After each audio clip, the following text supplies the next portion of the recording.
Hello and welcome back to yet another episode of Around the Wicket. Now, that may sound weird because we used to be called A Billion People One Emotion, but over the break, we've decided to rebrand ourselves and we're now Around the Wicket and can also be found on YouTube. So be sure to go there and subscribe to our channel. And if you're listening to this from YouTube, be sure to go on to Anchor and take a look at our previous podcast episodes. We've been doing this for quite a while.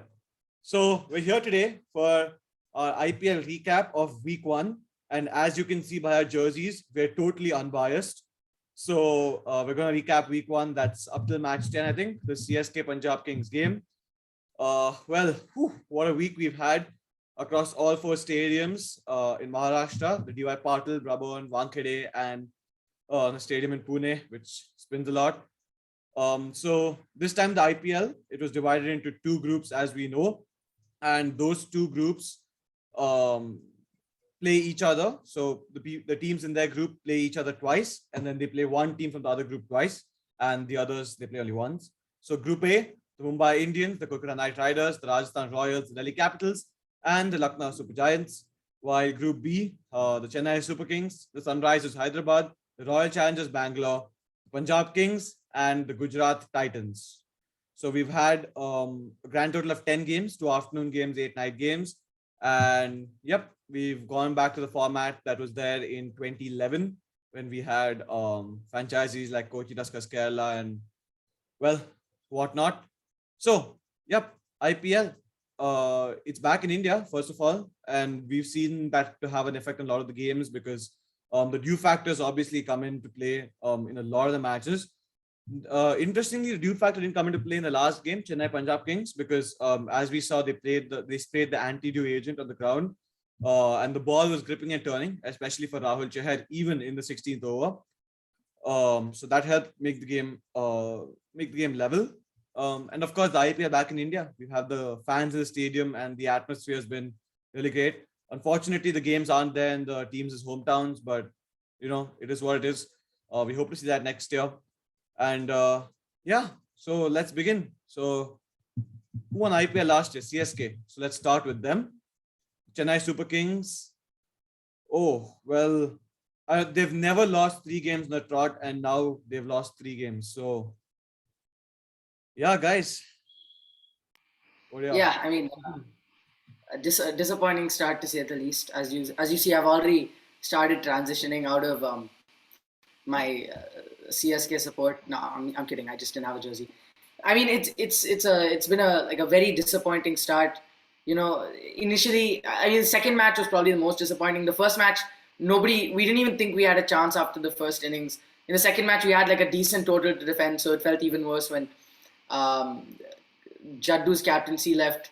Dubey and somebody who's never played an IPL game ever before to bowl the final 2 overs. So yeah, that was a little bit of a sting. And then of course yesterday in the Punjab match we also got fairly comprehensively beaten. I have no clue. I feel like Dhoni has like different modes, and he's not able to sort of. The modes aren't really based on the situation in the game, but they're based on the overs. Like we had an incredible asking rate for CSK chasing yesterday, but Dhoni was like 10 of 18, which provides no support. It makes the batsmen on the other end feel like they have to go hard, much harder, because they obviously do. So even though it was a bit earlier than Dhoni generally hits, the situation obviously called for it. And then he tries to hit when there are like 4 overs left and 70 runs required, which is it's just insane. The idea that I don't know if he thought we could win from there, but he definitely wasn't doing CSK any And favors with that. CSK have won like that before, and Dhoni has done it before, but I don't think he just got it in him now. We saw a couple of good innings in the first 2 games. The first game against the Knight Riders, of course, we got a quick 50 by Dhoni, I think, yeah. And then we got a quick. I think it was a 50 in the second. No. Oh. Okay, whatever. We played well in both games. Yeah, but in the second game, I think it was the first game where he hit a 6 on the first ball of his innings. So in the second game, he scored 16 of 6, and the first game he had 50, and obviously against the Punjab Kings, well, arguably one of the worst bowling lineups than the other 2 teams they faced. So yeah, he took on a lineup which had Chakravarti, Narayan, Mavi, all that, but then failed against, well, let's see, Rahul Chahar.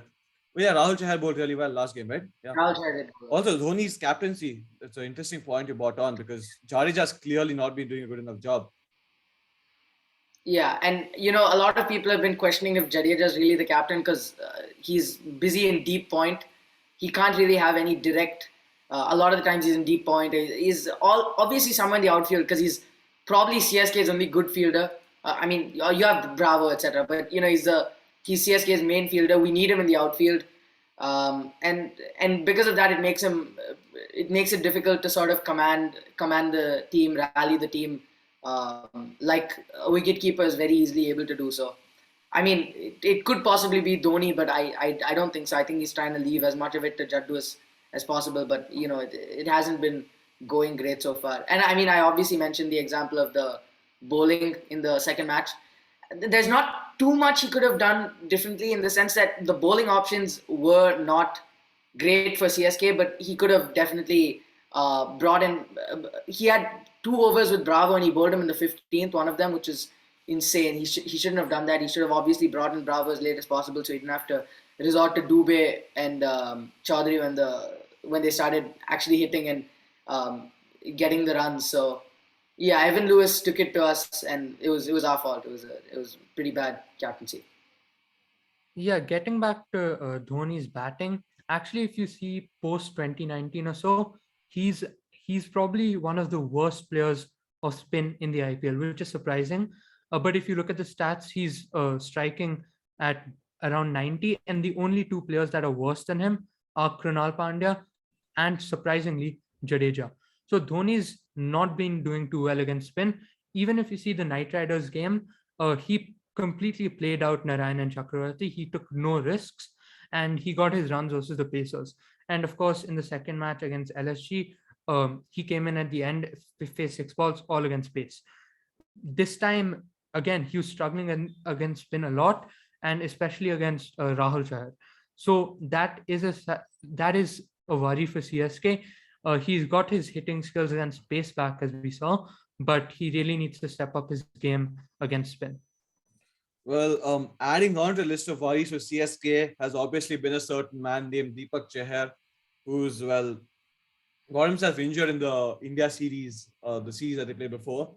And now CSK are, well, badly missing him because they resort to the likes of Mukesh Chaudhary and whatnot. Actually, Dwayne Pretorius was a blessing in disguise, but if they didn't have Pretorius, the Lucknow game and the Punjab Kings game would have been over a lot before than when it got over. And Bravo, obviously the leading wicket taker, he's also been crucial for them. And now we saw Chris Jordan nailing the Yorkers against the Punjab Kings. That was also important. So the 3 overseas pacers are doing well, but then the Indian contingent, you win IPLs on your Indian contingent, right? We've seen that with Mumbai Indians. We've seen that the same thing in the past with Chennai Super Kings, but this time the Indian contingent is keeping weak, and at the top of that hill is missing Deepak Chahar, getting wickets up top, and obviously not having adequate replacements for the players that they lost last year. Yeah, like you said, Pretorius is a blessing in disguise. And initially I didn't with regards to the foreigners, I didn't want Conway or Milner to leave, but obviously so far Pretorius on the pace front is doing a better job than Milner. And even Jordan, who came in, he's a more direct replacement for Milner, obviously, and he did a better job. I didn't really expect him to bowl that well. I think I've said in previous episodes that I didn't want Jordan to play because I thought he'd get taken to the cleaners. But to be fair, he executed pretty well. And CSK, to give them credit, their bowling at the later end of the Punjab innings was quite good. Punjab, I think, was 120 for 2 in 12 overs, and they were consistently going at the 10 runs and over up to, I think, 15 overs. They were like 115 overs, and then a few quick wickets, and they were somewhat able to... let me start with that. It's not the greatest thing to take out the Punjab lower order, right? That is true. That is true. Because Livingston had one good match, 16 balls and then gone. And then Dhawan has gotten starts, but not too good. We'll talk about that later, of course. But it isn't the greatest thing to take out the Punjab middle order, especially. I Yeah, know I I'm mean, wearing an RCB jersey, and that's very hypocritical, but it isn't the greatest thing. Just generally speaking, from a non-biased perspective. that is fair. But if you look at what the bowlers were able to do, Pretorius bowled uh, quite good last overs. So did Chris Jordan. So yeah, I mean, they Yeah, weren't a yeah, fantastic order, but they did fairly decent. And looking at where Punjab was, I think a 200-210 score was sort of expected, even though the middle order isn't very strong. So on that front, they did well. And even Chris Jordan, in the interview, he said they did a good job restricting them to towards the end. But I mean, in the post first innings interview, but CSK would have to work hard and do well to on the batting front to get the target, which they obviously didn't. And it wasn't like a particularly difficult pitch. CSK just they weren't able to execute on the batting front.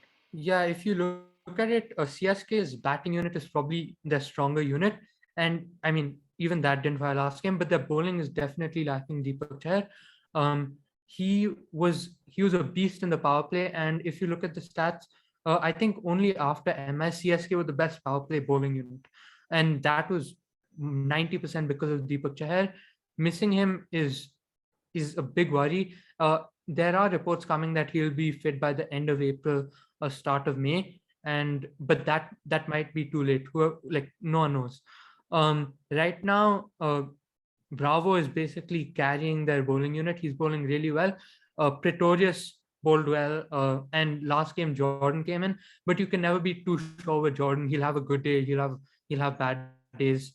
It's kind And of Jordan, the unpredictable. death overs, he was bowling to the tail enders, so that's not really a complete sample size as a fit of his skills. That is true, but he was executing the Yorkers. He He was did he was able execute the to Yorkers, yes. consistent. I think in his second to last over, the one ball he didn't bowl a Yorker was like a low full toss, and he got a wicket on that. So that was a pretty solid bowling on that end. And I mean a little off topic, but I feel like Uttapa's score was sort of, I know we say blessing in disguise, but I think it's the opposite. It was like a devil in sheep's clothing. Is that the phrase? I don't know. Either way, because I feel like now CSK will be quite fixed on Uttapa opening, which is okay, but then they won't really try to make space for Conway. Even if they try to remove Jordan later on, go with Jordan, Pretorius, Bravo, they won't bring in Conway. And I feel like Conway opening would be very destructive if he gets in and he's able to sort of play, like understand the pitch and play well. So Uttapa, I mean, for that innings it was good, but if Uttapa doesn't deliver, it'd be interesting to see how in the future it would be interesting to see how CSK tries to deal with that if they try to bring back Conway and cut back on like maybe. If we try to dissect CSK's team a little bit, you have their 11, and their entire 11 is similar to last year's 11, where they won the title, except every player's worse. I've said this 10 times, but I'm going to say it again, right? Robin Uthappa is a downgrade of Suresh Raina, just generally. Or, okay, even if you consider them the equal level, whatever it is, just on I mean, based to on, be fair, Uttapa was better than Raina last year when they yeah, won. last Raina year didn't have a was, good season. but just generally on an overall IPL perspective, Uthappa's worse than Raina. Devon Conway, even though he's not playing, he's still the downgraded version of a Faf du Plessis. Ambati Raju is still there, but he's 1 year older and 1 year worse. And considering how not good he is, it's just the same thing. He did win them a couple of games, but Mohan And Ali speaking is. of Ambati, right, that catch was like an atrocity. I mean, I get he was spinning, but that was insane. That was like the most basic catch. I mean, he did make up for it soon, but yeah. Even Gaikwad dropped a dolly, didn't he? I think he did. The previous games, yeah. Other than that, Dhoni, Jadeja, all that's the same. Then you have Chris Jordan, who is a complete downgrade of Josh Hazelwood. Pretorius is your version of 2020 Sam Curran. He's playing. All good. Pretorius has not done badly. And then you have who do you have? Mukesh Chaudhary, he's a different level downgrade of Deepak Chahar. So is Tushar Deshpande. And yeah, their entire core structure has been taken, downgraded, and they made a new team. And they've expected this team, who are all also, by the way, 1 year older, to win the IPL in 2022. And now they've lost 3 on the trot. And the only thing good for them is that their next game is against SRH, who is one team that looks worse than them. So Yeah. that's the best thing for them. Yeah, speaking about CSK's bowling unit, I mean, Dwayne Bravo, I mean, it's getting overshadowed because CSK are playing really bad, but he just became the leading wicket taker in IPL. He overtook Lasith Malinga, and that's a pretty big feat. And he's been the one bowler who's looked solid in all 3 games for them. So big ups to him. Yes. We didn't have a mediocre last game, but yeah, he looks really good. All right, then let's move down to our next franchise, and we'll be going with the Delhi Capitals. So the Delhi Capitals have currently played a grand total of 2 games. As I look at it, they've won one and they've lost one. So the first game against the Mumbai Indians, they won that, and then the next game against the Gujarat Titans, in a surprising turn of events, they lost that. So yeah, let's look at them. What's good about them? The first thing the first thing that shines out when you look at DC is the players that they're missing. Enrique Nortia, Mitchell Marsh, David Warner. Once they come back, that's just a different team, right? Because you've got arguably the best ever overseas batsman to play the Indian Premier League. Actually, no, it's AB de Villiers. Okay, second best. And then you go Enrique Nortia, arguably one of the best pacers in the world right now, if he's fully fit. He's fast, he's accurate, he's just going to demolish you. And then Mitchell Marsh, one of the world's best all-rounders at the moment. He's had a fabulous last couple of years. He's had a fabulous World Cup. And the Delhi side just looks completely different. And they're not looking quite too shabby right now as well. Yeah, definitely. They've looked pretty solid so far. What's missing about them is their top order not firing. And obviously Mitch Marsh, David Warner, that'll be a whole new top order. And it'll start looking pretty good. Mandeep Singh has not been looking too good. I would replace him with Sarfaraz Khan. He's been amazing recently in the domestic season. And I just don't see the point of Mandeep Singh now. You've tried him and he's not done anything extraordinary for like the last 12 years in the IPL. 2010, I think he made his debut. But Mitchell Marsh and David Warner will surely add to that side, and obviously Nokia. Their bowling has been really good already without Nokia. Fizz actually bowled pretty well last game. Khalil's been looking good. Kuldeep's been fantastic, and yeah, they've just been overall pretty solid. Shardul Thakur has been pretty bad, to be honest, but he'll randomly win you a couple of games. And we expect a player like Shardul to somewhat gain his form throughout the tournament. But with Nokia, who's also, I think, going to be fit early May and April, or even sooner than that, maybe. No, I think they said he might DC is play going to the be a next side game. to watch out for. Next they said game? he might play the next game. Yeah, because so he was walking around in nets now, right? So you can expect him back against Lucknow KKR. yeah, so that'll be a big boost to DC already, and they've looked solid without their players. With their players, they'll be a very serious title contender. Yeah, and I'm interested to see how the batting lineup will be. I know they like playing punt at 4. So when Mitchell Marsh and David Warner, when the Aussies come back in, if they play Mitchell Marsh at 3, it'll be interesting if they try to like keep in some try to play Mandeep Singh at 5 instead. Try to move him around, because I mean in the last match he sort of got some kind of start, but not really. So I think they might drop him, but it'll be interesting to see if they keep him in. Where they'll play him. If they play him at 5 behind punt, so it'll be then Prithvi Shaw, Warner, Mitchell Marsh, punt, and then Mandeep. Or I would go Sarfaraz. Sorry, I would go Sarfaraz. I don't think so. I think they'll want to stick with Mandeep for a few more games at least. But to be fair, so Mitchell Marsh is not coming back next game if I'm right. Oh wait, no, he's injured. No. He's coming back later. Yeah. So. Yeah, but rather drop end of April again, I guess. So I'd rather drop Mandeep Singh and get Yash Dhul in.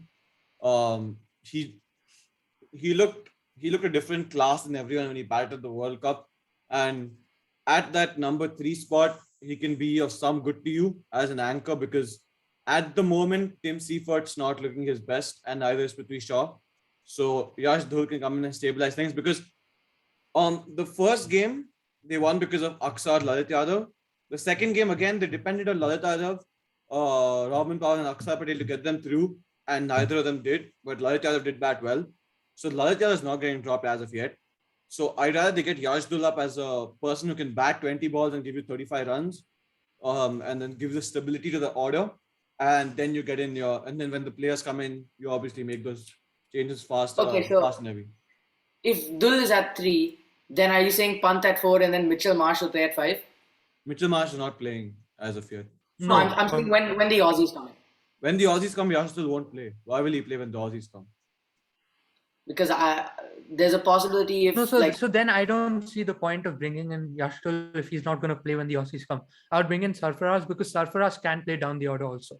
So No, I would but- rather give a consistent no. run to a player. The thing is, the number 3 spot is a number 3 spot, and you're going to play a player there until Mitchell Marsh comes, and the player that No, plays in that, yeah. So see, until listen. until The Marsh player that comes, plays in number 3 spot is going to get kicked out no matter what once Mitchell Marsh comes, because Lalit Yadav is playing.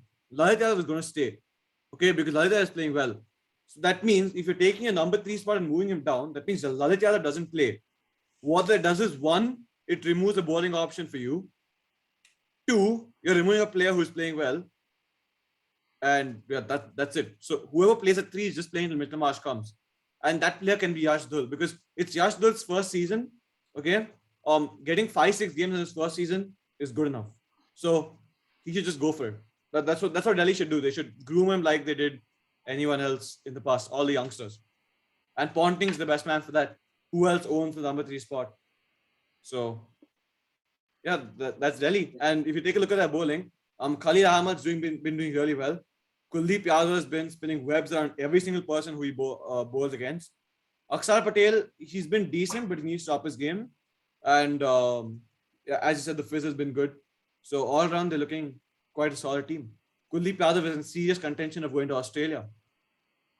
yeah, Delhi has some really has a really bright future. They have exciting young talent. Yashtul, as you mentioned, Kuldeep Yadav's fairly young, I guess. Sarfaraz Khan is young. They look pretty solid, and they'll only get better. But on the opposite spectrum of things, while Delhi have young talent, KKR's old talent have been performing really well. So let's move on to them. Obviously, Umesh has been fantastic. What are your thoughts on his resurgence and his brilliance in the power play?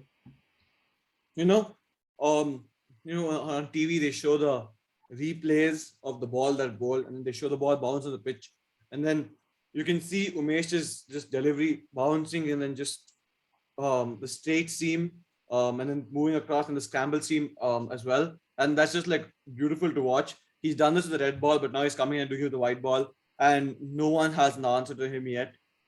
He whipped through RCB's top order. He whipped through the top order of any team he's played against. Is he the leading wicket taker in the tournament? He should be, right? He has 8 wickets, leading wicket taker. And interesting fact, he also has the most man of the matches for an Indian bowler in the IPL, I think.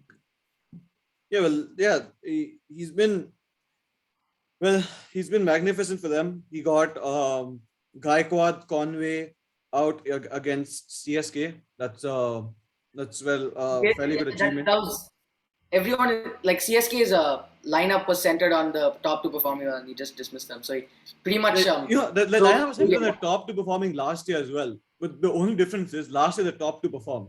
Yeah. So, and this year's Faf is just Faf's an RCB man this year, and that's kind of sad for the CSK fans, but it is what it is.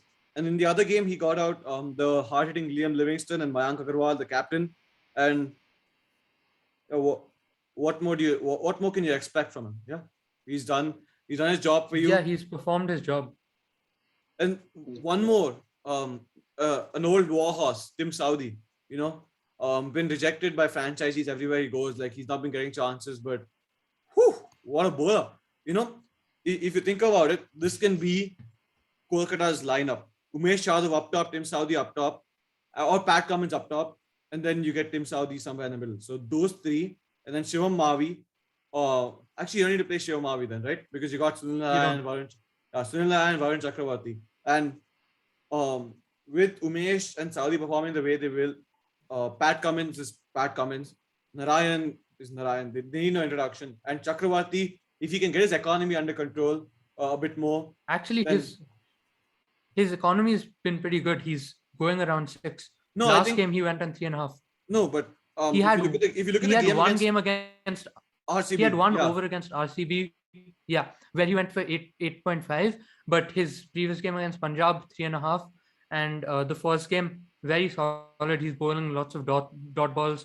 Him and no, Narayan are see, just strangling the opposition. if I take his games in the concern, and I've been watching his bowling, just by watching his bowling, you can figure out he's not at his peak best. He's not he's not seeming the bowler he was last year, because especially against RCB, he was the only bowler in the Kolkata Knight Riders that got hit.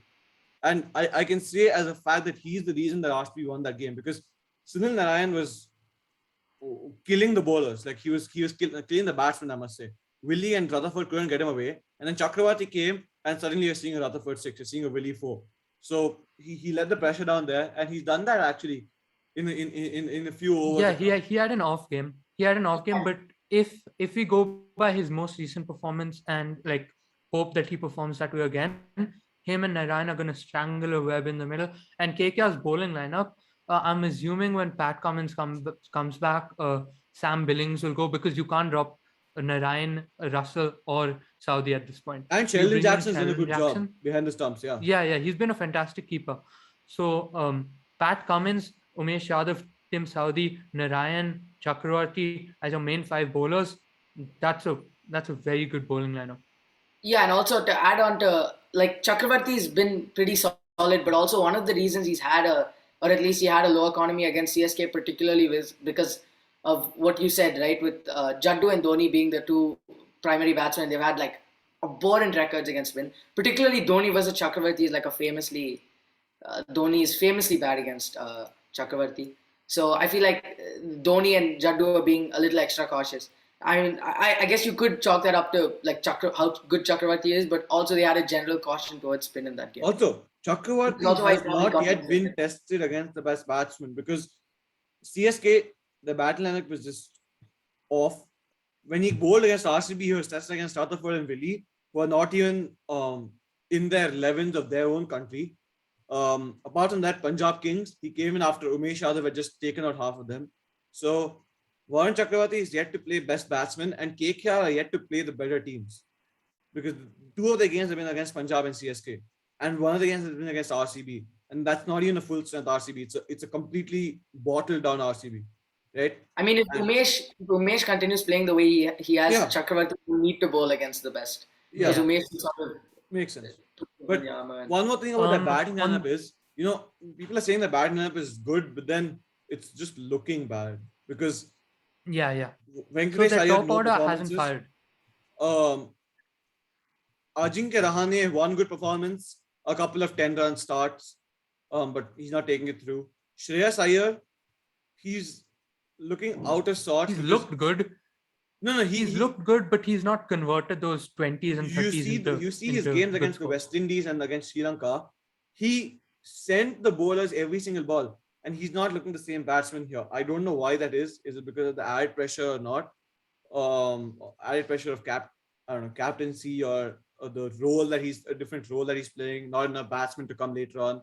I don't know what the reason is that he's not batting well, but he if he plays like he did in those two series, then he's just a different player. Nitish Rana, not seen the best of him. We just seen cameos. Russell, that last game, that was some power That hitting was that a we very saw good there. note. Yeah, that was Yeah, he bailed us out of trouble. We were in big trouble. We were 70 from 31. You don't see those innings from many players, yeah. right? That was a massive, that was a Yeah. massive. So KKR's batting needs some help, but again, moving on to the opposite side of things, a team that's batting very well, Rajasthan Royals. They've looked a totally different side than what we're used to. Rajasthan Yeah, Royals had the best auction out of all the teams. And the one thing I'm telling you, we said this in our previews also. Rajasthan is the one side that doesn't look to have any weaknesses, right? Or they have only one weakness, and that's the number 7 spot. But otherwise, solid. Yeah, I mean, I feel like now they look even better than they did after the auction, because, like, after the auction, I still wasn't too sure about the uh, like Shimron Hetmeyer. I wasn't sure if he would play well because he's sort of iffy in India. Sometimes he has good knocks, sometimes he doesn't. But so far he's played pretty well. He's played that role quite well. So I think you're right. So far we haven't seen any like chinks in their armor, and I think they're probably the only team I'm confident of reaching the top four at the moment, because they look incredible. And the thing is, without Josh Butler, they're still a strong side. With Josh Butler firing, they're almost untouchable. Like in the first game, we didn't really see Josh Butler do too well. In this last game, he had a century against MI. Obviously, he played absolutely brilliantly, and then it sort of follows the rest of the orders. In that game, Jaiswal and Padikkal didn't fire, but say one of them fires as well, they're absolutely unstoppable. Yeah, I mean, O mentioned the number 7 spot. That's not looking too big of a worry right now because the top 6 are just going insane. Butler, Jaiswal has given them a start. Padikkal performed one game. Samson's been excellent. Hetma has been finishing off really well. Rian Parag gave them a 10-run boost last time. So once they have that game where their batting fails, which will come eventually, then it'll be interesting to see how they cope with that number 7 spot. But till now, it's looking really good. And one thing that Royals have been weak in the last couple of years since the decline of Shreyas Gopal has been the spin bowling. And wow, they've got some world class international level quality Yeah, spinners right I now. don't think that's a problem anymore. Yeah. Hmm. The- if, if you get Yuzvendra Chahal and Ravichandran Ashwin to replace Krishnappa Gautam and Shreyas Gopal, you're like you'll be dancing on the moon over there, right? Because those are like quality replacements by the management that they've got there. And the one concern that everyone had, Devdutt Padikkal, he played really well against SRH, and we keep on saying SRH is a bad side. Their pace bowling is not the issue. The issue is their batting mainly, right? And he played well against searing pacers. He failed against Mumbai, but one not game. It happens. Samson's been doing beautiful. Jaiswal, couple of starts, not looking his uh fine best, I guess. Hetmaya, he's batting different. He's Hetmaya and Bhanuk Rajapaksa are two players who are just uh hitting everything from the middle ball one. And then one thing I think they should do is Navdeep Saini, good placement there, keep him there. I think you should remove Riyan Parag and you should put Jimmy Neesham in. Um, he's a better bowler than Riyan Parag and he's a better batsman than Riyan Parag. He's a better finisher than Riyan Parag at least, because your top 5 is going to bat. You can assume the top 5 is going to bat 16, 17 overs easily, because even if Butler, Jaiswal get out early, Padikkal and Samson will rebuild and then Hetmaya will come and hit. So Jimmy Neesham can play 6, but it's a gamble, but I think they should take it. Yeah, that'll be interesting to see if they do that. One player who Rajasthan had before and who performed really well for them was Tewatia, and many people weren't sure if he could do it again. Well, he just did it once again for Gujarat Titans. He basically saved them that game. Yeah, no way. I was so sure Lucknow was winning that game. I was so sure because I had no hope in David Miller. I had no hope in Rahul Tewatia. And as soon as I started ranting about them, they just they destroyed the Lucknow bowlers. Like that was great power hitting. Gujarat was one side that we talked a lot of shit about in the preview, and they stunned all of us by winning 2 games in the trot, and not just winning 2 games comprehensively, right? And beating DC in one of them. Not a full strength DC, but still DC. They stamped the authority hard. Again, they came against Lucknow. Mohammad Shami, that's an inspired spell. Wow. Um, perfect team presentation, moving away to Quinton de Kock coming in. He got 4 wickets in that game. That was beautiful to see. Rashid Khan, as usual, he do his job. Hardik Pandya's bowling against Delhi was wow. I didn't know this at the start, but Rehan told me. He bowled 140 in that game. That's some serious pace for a man with a back issue, and he got the wicket in the first over. He's been doing really well. First ball. The issue is that fifth bowler, and I think the fifth bowler Varun is used right, they can do it, but then he wasn't used right in the previous game. They bowled 1 over Varun. Vijay Shankar over was fine because they would have wanted to get it over fast and it was consecutive overs. But then they should not have bowled Rahul Tewati over, especially after Varun gave only 7. So I think Pandya needs to just look at his captaincy, but it's been good so far. The Lockie Ferguson spell at the end was, well, that was genius bowling and that was genius captaincy as well. So yeah, the bowling unit looks pretty insane, especially with Hardik bowling at 140 clicks. Yeah, their bowling looks different and their batting looks mediocre. Shubman Gill, what a player, what an innings. Wow. Yeah, that was just pure class from the 2018 batch. Well, we hope his counterpart Shaw does the same, but that was class. Wade needs to, yeah. And I feel like the entire, like our basis for doubting Gujarat Titans, I would say, would have been was the weakness of their middle order, and their middle order have fired on all fronts. As you said, as you already mentioned, Miller and Tewatia out of nowhere. I didn't expect it. Like Rehan always talks about how Miller is good, but Miller's amazing, man. I genuinely didn't. Miller used to be amazing. The innings he's played Used for to be good in Punjab Kings, 2014. yeah, those were the heights of what everyone called Killer Miller.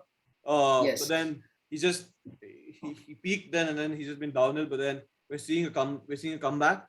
And also Pandya also played well. We didn't know what to expect. Pandya at 4 is the reason that their batting is doing so well. He's been in both the games, he played so well. And no, but I will say though, Pandya at 4 last game, he played like an anchor innings of some sort. His strike rate was around 120, 130. I don't want to see that from him next time onwards. I want to see proper Pandya 150, him firing all cylinders, because that's what I want Pandya to do. That's what he's best at. I don't want to see him not using his batting to the potential. I mean, if he plays at 4, considering how David Miller and Tewatia are firing, he probably expected that he could probably go maybe if like as we saw in the game, it would be batting with Shubman Gill, because Shubman Gill obviously played for a while there. Then maybe he would have wanted Shubman Gill to fire, and he just sort of played that role. I'm not doubting that he can assume the role of a power hitter as he has done in the past, but I'm not angry at it. Like Shubman Gill was playing well, he just sort of took a back seat, waited, and then he hit a solid 30 runs. It wasn't too bad. I agree with what you're saying in the sense that he has more potential, but individually, if you look at that innings, given the situation, it wasn't a bad innings, and I think it was fairly decent. The first thing Gujarat need to do is get Vijay Shankar out of the team. The second thing they need to do is push Abhinav Manohar Sadrangani, or whatever his last name is, up the order and get anyone instead of Vijay Shankar. Just don't keep Vijay Shankar. Thanks. There was some major confusion in the chat because we thought Abhinav Manohar will come, and then some random dude came, and we had no idea who it was, and then we realized that it's just his last name. Yeah, but the only thing they need to do is get Vijay Shankar out as of now, because everything else is going well. Their replacements of Vijay Shankar can be many. As long as they don't replace him with Gurpreet Singh Mann, it's all good. Yeah. Wait, what did you say, Rehan? Saha's an option. Oh, yeah, no, but they'll want to play Wade and Gill up top, and I don't think they'll play Wade, play Gill, play Saha Saha also. Play all three. Yeah. Where will you play Saha? Three. No, you can open with Saha because Wade can bat anywhere. That's the thing. Yeah, I was thinking also Saha in the past. Saha has scored 100 at 4. Saha has an IPL 100 at 4. That was the SRH final, right? Saha is good. Saha opening is different. Like at the moment, he's best opening. And what you need to do is you can get him to open. You can get him at 3. But the one thing that they are sorted is Wade can bat 1, 2, 3, 4, 5, 6. So that's fine. Also, yeah, I would try opening with Saha, because you just want Saha in the power play. He can clear the power play. You don't really want him after that. You don't need him after that. Yeah, you don't need him. Exactly. Yeah, not just too tell him to consistent, tee off in the power play. even in the past couple of years, if you look at what Saha has, when he's come in as an opener and just told to get like hit, what am I saying? Get loose, hit loose, go loose. You know what I mean? When he's been told to do that, he's hit like solid 40 runs of like 20 balls, 30 or 15, like a very good start for Sunrisers. I believe it was he opened for a bit there. So yeah, he's a very solid opener. So yeah, I guess you can move Wade to 3, remove Vijay Shankar, and then keep Hardik at 4. So another one of our new teams, the washing machine jersey team, the Lucknow Supergiants. I'm just gonna call them that. I don't know what their jersey is. I don't want to see that thing ever again. Their pads look like diluted vomit. And I have no other words for that. As good as their players look, their jersey looks just that bad. It was a delight to see Ayush Badoni back, but Yes. I would have rather seen him back without clothes. But there's no way there's no way I'm, one match that's going to be pain to watch is either going to be Lucknow versus SRH or Lucknow versus Rajasthan Royals, because all those 3 jerseys are so bad. Like, it's painful to watch the game, right? Yeah. Sanjeev Goenka is such a rich man, and he can't get a good jersey or what, bro. You'd rather play in whites than play in this. What are you playing in? Okay. It adds to that already like awful logo. So they have two. The logo and then the name, Lucknow Supergiants. Nice. Yes. Okay. Dude, Rising Pune already tried it and it failed. Nobody liked it. I don't know why they went with it again. I mean, Rising Pune was also technically a bird only. It was a snitch, no? It had wings and all. No, I'm saying the name. Name is also the same. Logo is also the same. Jersey. At least Rising Pune had a decent jersey. Okay, that was a decent jersey. I'll give that to them. But like, what is this? Okay. Anyway. Well, at least they're doing well in the important thing, which is the cricket. Yeah, I mean, they did lose one game, but they look solid, especially with the that was a game they could have won easily. And they're missing 2 of their best players, Holder, Soines, even without them looking so good. And the thing is that without their middle order, the real middle order being their middle order looking so good, because KL Decor going to give you runs always at top. Evan Lewis, what an innings he played. That was some quality hitting. Deepak Hooda, Ayush Badoni, they saved them against the Gujarat Titans. Badoni, even in the second game, his finishing touches, that was different. Other than that, their bowling is a tad bit shaky. Avesh Khan not looking his best, but he's done well. Dushman Chamira. Bishna is carrying them. Bishna is carrying them easily. Chamira, 1 good game, 1 bad game. Oh, Chamira had such a bad game. 2 misfields, drop catch, terrible bowling. Andrew Tai clutched them that game. He bowled well. Kunal Pandya, again, 1 good game, 1 bad game. And Bishna and Kuldeep are the 2 leg spinners who are bowling really well. So is Chahal. So, yeah. Yeah, and about Badoni, like in the first game, Badoni played like super well, obviously. In the second game when he came out, I wasn't sure. I personally thought Krunal Pandya would come out because I knew, obviously, Badoni is a great player, but I didn't think they'd see him as a finisher role. I thought they'd see him as someone who'll come in and play more of a role as he did in the first game. You saw him as a floater, yeah. Exactly. He came in the second game. What was that shot? That was incredible. Like a massive 6. I think it was like a reverse sweep. Or just a sweep. What am I saying? He moved across and then sort of just swept it for 6. It was a very good shot. 19 of 9. That's a great innings. And about their bowling is quite like against CSK. Obviously, their bowling wasn't great. I mean, if CSK can score 210 against you, it's not great. But to be fair, it was like the pitch had very little for bowlers. And about Andrew Tai, he got 2 crucial wickets. He got 2 important wickets, but he was fairly expensive. But like potential alone, Avesh Khan and Andrew Tai, I'm a big fan of that, especially Andrew Tai. I like Andrew Tai a lot. So if they can get that in order, and plus with Stoinis in the middle order, Stoinis is an extra bowler in case. Holder, Jason Holder especially. Holder as the bowler. Yeah, Holder as well. And Holder as a bowler and Stoinis in the middle order as a batsman. That'll bolster their middle order. It gives you yet another fantastic player. Stoinis can play in multiple positions. He can act as like a pure finisher. He can come in a bit early and sort of play a slightly longer innings. Stoinis in a team will make them very, very good. Yeah, as you said, they shouldn't have lost to GT, but they're looking. Even though GT the one thing they will look at is who to drop when those two come back. I think Dushmanta Chamira and Andrew Ty will be the ones dropped, but you never know. I don't think Evan Lewis, that's I just bad because you know with Evan Lewis there, the batting lineup looks so good. Like I talked on and on about the batting lineup. I just missed Manish Pandey there, but KL Rahul, Quinton de Kock, Manish Pandey, Evan Lewis, Deepak Huddad, Marcus Stoinis, Krunal Pandya, Ayush Badoni, Jason Holder. Those are all batsmen who can individually turn games for you. Yes. And then at the end you have Bishnoi, Avesh, Kunal, whatever. Yeah.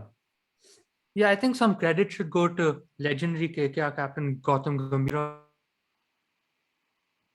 Rehan, you're muted. Sorry, Ayush Badoni. Yeah, Ayush Badoni couldn't get a game for his stateside Delhi. He's played like 5 games or something, and he can't find a place in the 11. And Gambhir backed him, and he's rewarded LFG with the goods. And also Manish Pandey. I know he's not fired as of yet, but Gautam Gambhir will find a way to get something out of Manish Pandey. Manish Pandey's best years were with Gautam Gambhir, and they have a very good relationship. And I think Gautam Gambhir will find something to get out of Manish Pandey. And you know, Gautam Gambhir plays also a bit like Manish Pandey. So there's a sort of relationship there because very, they play more of an anchor role at 3 and their batting styles are quite similar. And Manish Pandey is coming off a good domestic season. So Lucknow don't have much to worry about other than everything except their cricket. But we'll just stay away from that for now. Yeah. Yeah, we've talked about good teams for a while now. Let's move on to SRH. Good segue. I'm just going to take a hard dip because even at the start, we were saying they're so bad, and now we've seen them play, and now we're just like, just kill me already, you know? Yeah, to be fair, at the beginning, I said that the worst 2 teams would be Gujarat at the bottom and SRH. I think Om agreed with me. Rayan said Gujarat would do better, and he's right in this one. SRH has played only 1 game, and they played against the best team, but that's true. They looked so bad. Okay, you take out the bowling lineup is decent. Okay, Bhuvaneshwar bowled well at the start. Nataraj and Umran Malik bowled well. Just keep them aside. Okay, look at the other players, and you go, Gully cricket team or what? Like, what is this team? They had such a bad auction. And yeah, Rehan, you want to talk about Simon Katic? Bring that anecdote in. Oh my, yeah. So Bhuvi is pretty good. Yeah. And then there's the rest of the team. So Simon Katic obviously left after the auction. Reports are saying he left because they didn't follow any plan whatsoever. He's denied that, but we know he's not being true. And obviously we understand that team individually players might look good, but like once you look at it, it just doesn't feel right. It just doesn't look good. Individual players might be good, but as a team, it just doesn't fit together. They have the talent. The talent is just not performing. To be fair, they've only had 1 game so far. We can assess them more after a few games, but that 1 game was just not it, man. See, first of all, if you're playing someone like Aiden Markram, to get the most out of him, you play him up top. That they can't do. Okay, you're playing Abhishek Sharma opening. Might have done well for Punjab. He's not this level player. Kane Williamson, he can do well, but if I'm looking at the batting lineup, I see complete pressure on Kane Williamson and even Kane Williamson will feel that pressure because no one below him is there to play. It's the same pressure. When RCB in their peak years with Kohli, AB, Gale, they at least divided the pressure among Kohli, AB, Gale. Okay, Williamson has divided the pressure with Williamson, right? And it's all with him. So there's no reliability of Nicholas Pooran, Abdul Samad, Aiden Markram, Rahul Tripathi. all those 4 players are secondary batsmen, right? And they're secondary batsmen to who? They're secondary batsmen to players like David Warner, players like Virat Kohli, players like AB de Villiers, players like even players like an informed Suresh Raina. They're all secondary players to these players, right? But here they're playing the role of primary players. By primary players, I mean the people who are going to do the majority of the run scoring, right? And the majority of your run scoring has been dependent on Abhishek Sharma, Rahul Tripathi, Nicholas Puran, none of whom have done it before for any team that they've played for. Nicholas Puran maybe a bit for West Indies, but otherwise. So, Yeah, I mean, I have faith in Rahul Tripathi. He's a KKR lad, of course. He performed really well for us no, in but the UAE leg at 3. It's based on what you said itself. The individual players are good. As a unit, they're not, because Rahul Tripathi has an insane amount of pressure on him because he has no one below him. And it's the same for everyone in that batting lineup, right?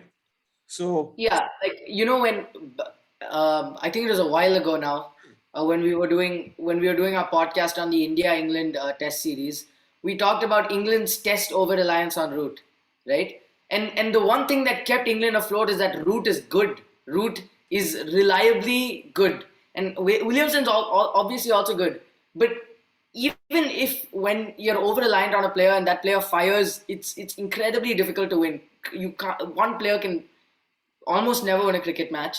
If that one player can't fire, like we saw from Williamson in the first match, then your team is complete garbage. The team is just utterly awful. I never expected anything from Nicholas Puran. I think we all said that before, because he's always shown to be good when he plays for West Indies, when he plays not in India, and in IPL he's never. His record internationally in India is amazing.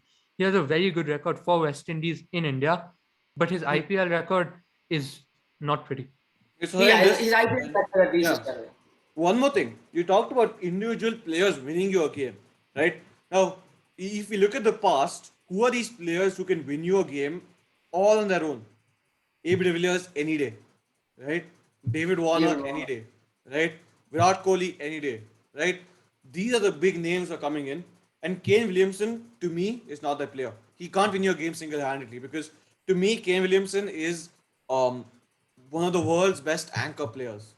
And exactly. I mean, to be fair, in the T20 World Cup final, he's the only reason New Zealand were in that game in the first place. And he played out of his skin. That's all good and all. He can play that way, but he is not an inborn T20 player, right? He's like, people who are T20 players is someone like an Andre Russell, another person who can win you a game. Is someone like a Kyron Pollard, those kind of people. And Williamson, I don't think he has the capability to win your game single-handedly. Kane Williamson, he can single-handedly take you to like a 145, which is good. But he doesn't have the capability to, I don't think, to consistently be the one player who pushes you over the line, gets you high scores. See, I disagree. I think he can do that. See, he can't hit 100 I or think 50. he can do that. I don't think he can hit 100 or 50. He hit 100 or 60, you guys 100 or 70. That's not enough. You guys are forgetting he was an orange cap in 2018 at a very good strike rate also. I think he has the capabilities of being that kind of amazing T20 player. No, I don't think his batting. Tell me SRH's team in 2018. Tell me SRH's team in 2018. What was SRH's team? Warner, Bairstow. Warner was banned. Okay. Oh, he was? Okay, what was SRH's team then? Whatever. They had a good team. Manish Pandey was in there somewhere. Bairstow was there. Kane Williamson came in, I think, a little later. Okay, Kane Williamson had a support structure around him to play. Okay. Yeah, that's what I'm saying. This batting lineup doesn't support Williamson. Like for New Zealand in that World Cup final, he had the confidence that his batting lineup is there, and even if he fails, that batting lineup is there. He doesn't have that with SRH right now. Yeah, that's the point. Single-handedly, he can't make big scores. He's not. Bhuvaneswar Kumar, Natarajan, all good. Washington Sundar's innings was beautiful to see. We have to see if he continues doing that. Other than that, Romario Shepherd is looking a bit shaky on the bowling front, but he belted a bit. So let's just move on from SRH and just let's look at the Mumbai Indians, the 5-time winners. Missing Suryakumar Yadav and technically Jofra Archer, but he's not going to be there anyway. But miss the Mumbai without Suryakumar Yadav. They've looked okayish across their games. They've played 2 games against Delhi and against Rajasthan. They've lost both of them as they usually do in their first, starting. But good games. The first game, their batting really fired well. Rohit Sharma, 41 good innings. Ishan Kishan, both innings he played brilliantly. 2 huge knocks, 81 and a 50. Tilak Verma, 2 good games, 22 or 15 and another 50 to follow that up. Tim David and Karen Pollard, 2 bad games. Daniel Sams, 2 okayish games. And then their bowling, Basil Tampi, 1 good, 1 bad. Morgan Ashwin, mediocre. Bumrah, just good. Other than that, Timel Mills, okayish. And the rest. So I think. Yeah, so Go on. I think once Surya Kumar comes in for Anmolpreet, their batting will look pretty good. They'll need Tim David to fire, but otherwise their batting looks pretty solid with Surya Kumar. Their bowling is the weak part. Murugan Ashwin did okay 1 game, but it's basically a Bumrah hard carry. Yeah, no, I feel like Timel Mills has the potential. Like the reason he's playing is obviously to be their death bowler, right? That's what he does. I think if he didn't play particularly badly. If he plays better, Bumrah and Timel Mills will be quite a good combination. And Murugan Ashwin kind of adds to it. Like you're not going to expect to get like Basil Thumpy. He's just there to bowl over. He's not. Yeah, I don't think they're really expecting much out of him. One thing I will say is though, I think as the tournament progresses, Mumbai's bowling unit will get better because as the tracks slow down, Fabian Allen will come in and Jaydev Unadkat will come in, and those 2 are a pretty decent pair in I want Mayank Markanday to conditions. play. I saw him play so well in this first season, and then he just dipped. I want Mayank Markanday to play. I want Mayank Markanday to get 5 games, and Mumbai did deserve an opportunity to give. I didn't even I know don't see that happening.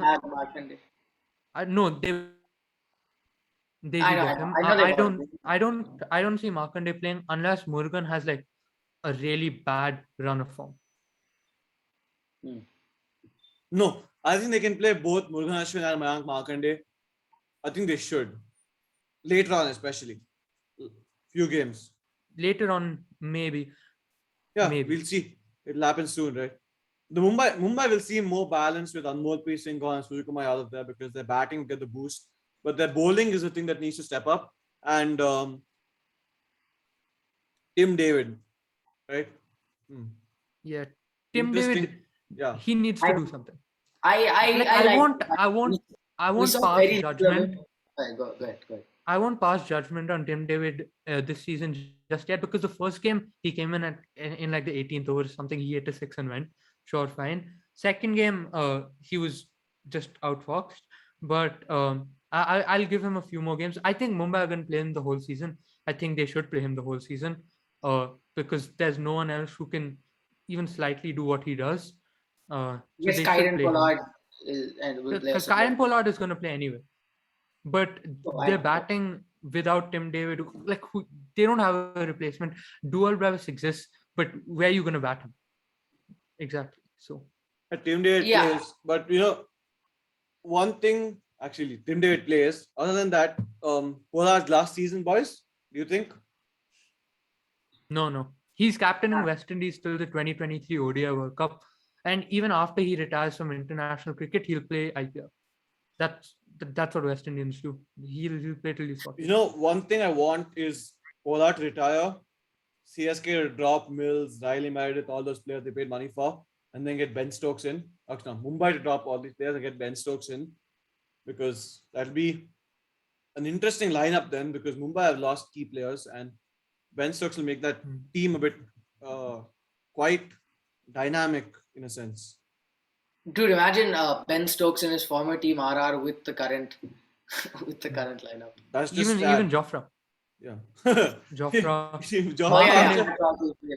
if Jofra Archer plays for Jofra that RR Markande. team right now, then good luck. That's all I'm saying. That would be- But One thing we didn't talk about, we we were talked about talking RR about, is yeah. Prasidh Krishna. Prasidh Krishna. Oh, right. Prasidh He's Krishna been and he was Trent a Bolt. little expensive. He was a Prasidh little bit Krishna and Trent expensive. Bolt are but running he's good. they're running nightmares around all Yeah, those yeah. batsmen. And they're doing a good job of it. If Jofra Archer was there, then Tata. Hmm. There's no Anyway, so it would have literally become Tata IPL for all the other teams because Rajasthan was taking that trophy easily, right? Yes. yeah. Okay, so we were Anyway. talking about Sky coming in. Sky coming in for Mumbai. Another player who's going to come in next game for another team is Johnny Bairstow for Punjab.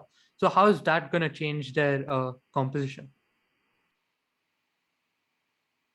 You know, coming in. I don't know why Bairstow didn't play this game, but I think it's good that Bairstow didn't play against CSK because it gave Livingston an opportunity to show what he's made of, and we saw that he's made of some brute hitting strength.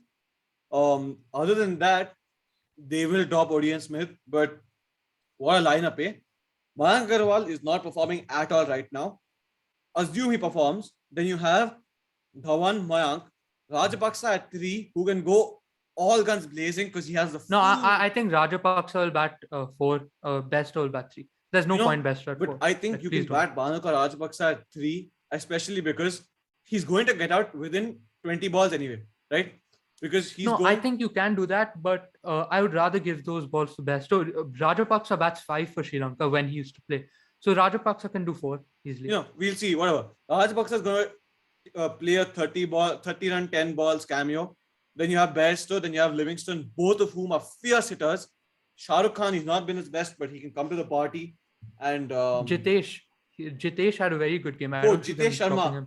my Guju homie, right? So what a player, eh?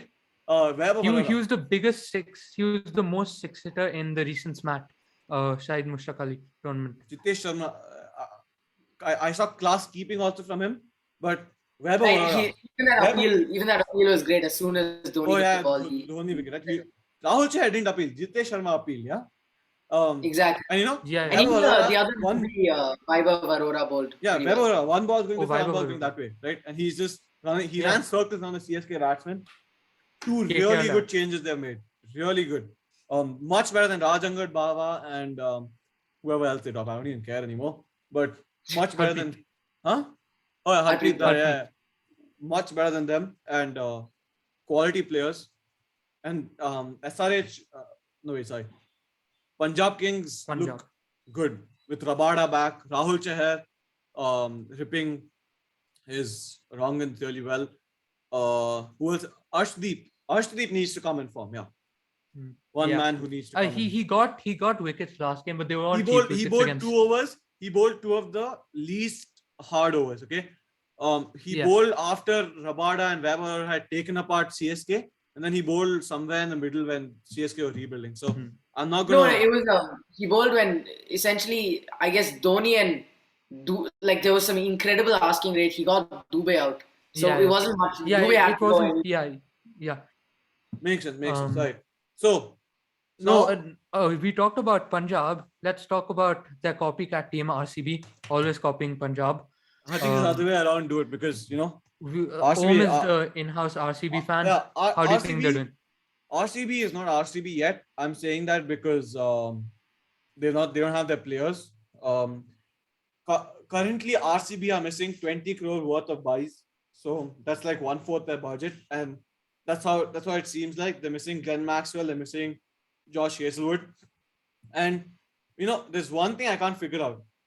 The one thing I can't figure out is RCB's team composition after those two come back, because the entire balance changes once those two come back, because Sherfin Rutherford and David Willey aren't direct replacements, right?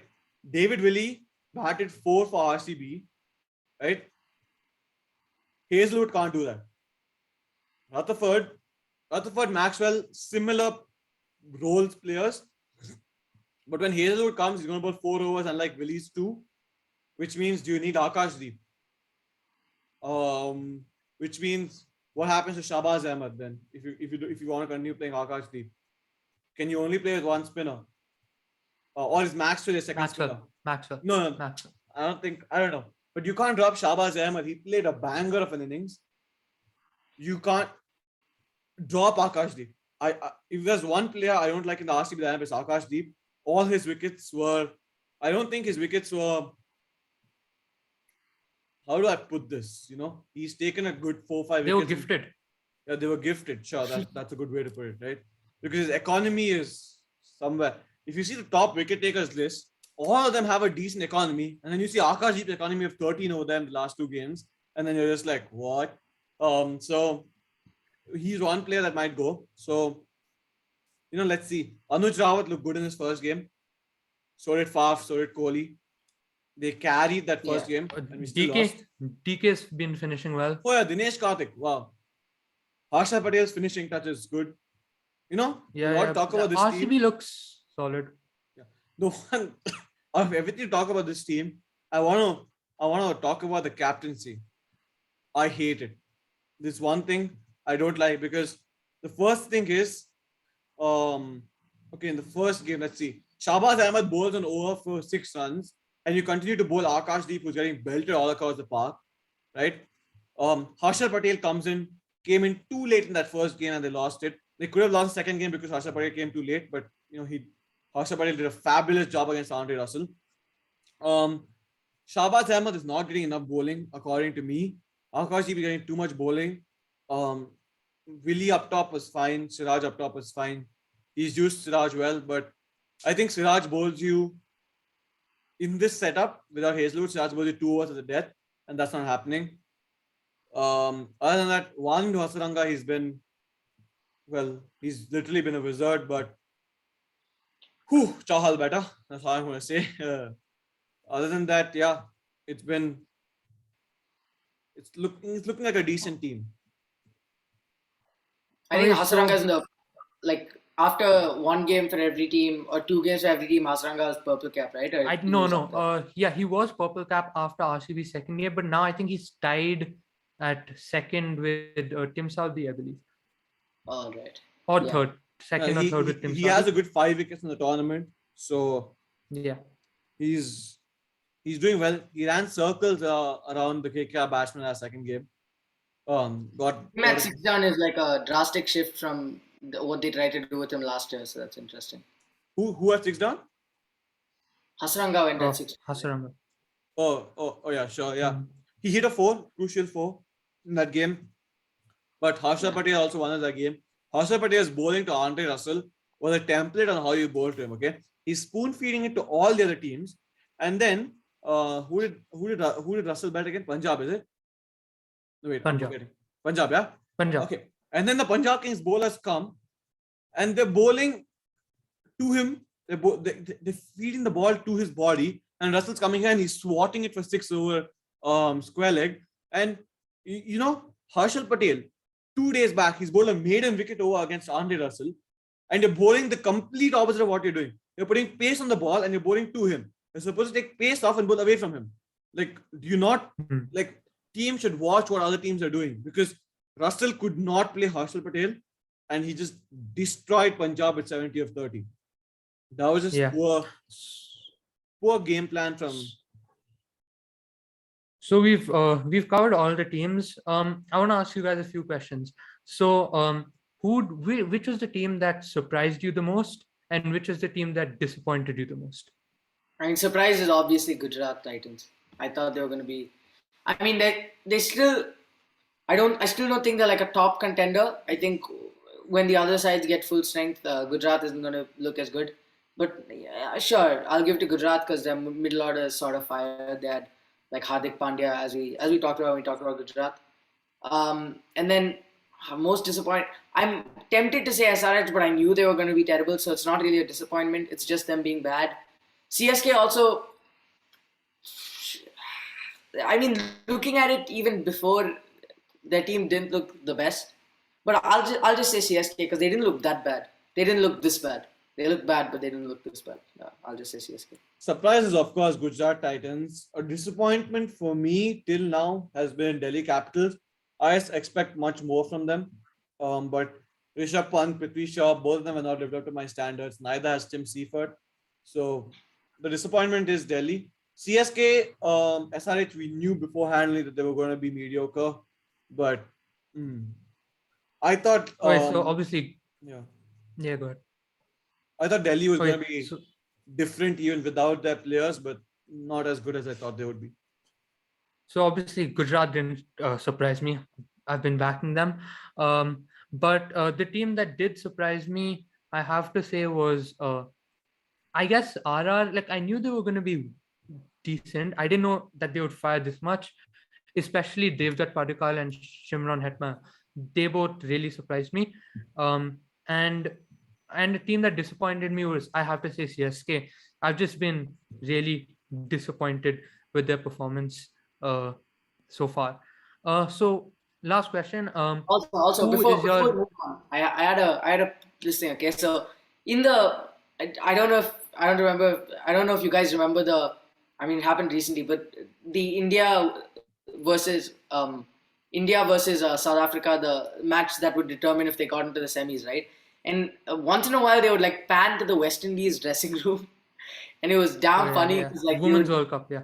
yeah. Women's World Cup. I did I know mention that. Yeah, and it would be damn funny because sometimes they'd be like super duper happy if India was losing because that would mean they're getting in, and other times they're depressed. So I feel like they should like make that a thing in the IPL. Like in every dressing room where they get together and watch the match, they should have cameras.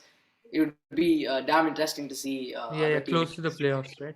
Yeah. Okay, so I want to ask you this last question. Who is your player of the week? Viren? Ooh, who is my player of the week? Player of the week, or performance of the week. I can say that also. I mean, performance of the week. You have to. I have to go with Joss Butler's century against MI. So that's fairly simple. Player of the Mm, week. I'm not too sure. Huh. Oh, go ahead. I'll think in the meanwhile. let's see. So In the my player of the week, if I'm looking at, if I'm looking across everywhere, my player of the week is,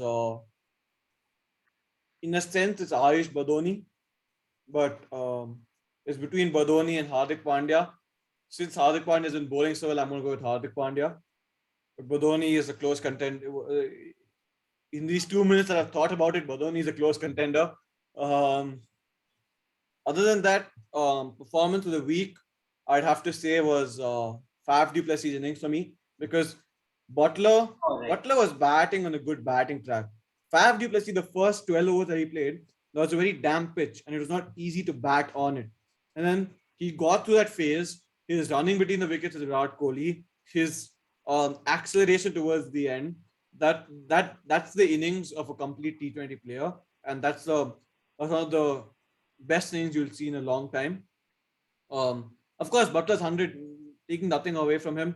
It was a knock of sheer brilliance, but Faf inspired hope in Yeah, this so jersey. for me, player of the week, I'll have to go, like the KKR fan in me has to say Umesh Yadav. He's just been too good at the top for us. And performance of the week, again, the KKR fan in me has to say Shubman Gill. Shubman Gill's innings for me was one of the best. I've probably the best innings I've ever seen him play in the IPL. He's been he was striking it really well. He had some cheeky shots. You saw that he's expanded his a short range, and he had great intent. He looked really good. So obviously a little biased KKR fan here, but have to say Umesh Yadav and Shubman Gill. Another performance of the week would Yeah, be and Kuldeep Yadav versus Mumbai Indians. Class bowling. He kept them quiet. He kept the big guns quiet. And especially since this is a comeback for him. He didn't play a game. He didn't play a game last season, but comeback for him. Yeah, another KKR fellow. So yeah. yeah, and one guy I don't think it's worthy of player of the week, but definitely the most we did the most impressive team or like most shocking. I'd go with Duane Pretorius. He bowled in the death extremely well. I really enjoyed that. And if Dhoni showed some more intent in the last game, I'm not asking him to win it from that position, but if he looked like he was even trying to win it, he would have been a contender for player of the week because I liked what he did in the first two games, even though he didn't get much of a chance. But I guess if you're looking at player of the week, not in terms of just their performance, but the impact they had. CSK has lost everything. Anyway, so yeah, I'll stick with who did I say? I said Butler. I think I'll stick with that. All good. So I think that's it for our weekly review and our episode of and our review of the first 11 games of the tournament. I think there's some 76 or something like that. So a good 60 games to go. And it's going to be a fun-filled 2 months. And subscribe if you're watching this on YouTube. If you're watching this on Anchor, subscribe on YouTube again. But yeah. If you're watching it on Spotify, then go to actually wherever you're watching it, just go and shout us out. Yeah, safe. I think the links will all be in the description. Yeah. If you're watching it on Spotify, the YouTube link will be in the description. If you're watching on YouTube, the Spotify link will be in the description. What's the point of putting There'll be the links Spotify everywhere link if the YouTube is there? Because that's like more. No one cares. Either way. Either way. Okay, sure. People are not going to stay and listen to this. Okay. So yeah. Yes. We'll see you back next week and goodbye.